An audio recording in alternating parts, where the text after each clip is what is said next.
Infrastructure is not a luxury. Infrastructure is not something you do because you have extra money lying around or because you want to create a work program or a jobs program. Infrastructure is the core of your economy, around which the ability of people to get to work, to get home, to be productive, around which the capacity to move goods from place of manufacture to the marketplace, whether it's a marketplace domestically or a marketplace abroad.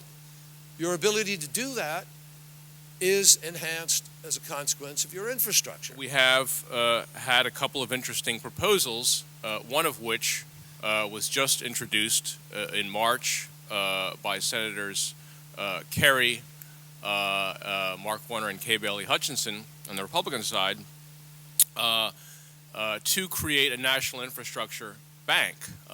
It has the very distinctive and I would say extremely rare in this environment quality of having been supported both by the Chamber of Commerce and the AFL-CIO. It is essential to keep in mind that an infrastructure bank is only a means by which the United States would implement a policy that encourages and increases direct investment in rebuilding and expanding the nation's infrastructure.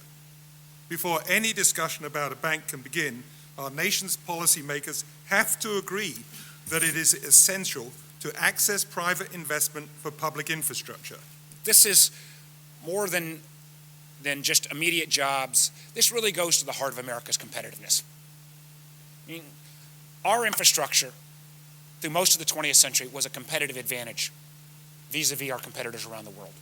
We've actually had a disinvestment in infrastructure since the 1970s as a percentage of GDP. We're down to about 2% at this point, John, aren't we? And you look at Europe, of all places, has leapt ahead of us. China at 9%, Europe at 5% investment in GDP. This is the United States of America. I mean, we're the country that did go to the moon. We're the country that invented solar technology, invented wind technology, and we're behind in all of them. We don't have one country in the top 10 in the world today because we don't invest, because we're not smart about thinking about the future. We're living off our parents' and our grandparents' investments in the infrastructure of our country. Brooklyn Bridge, MBTA in Boston, interstate highway system, Eisenhower. Tell me, where are the great infrastructure projects of our generation? What have we built for the future?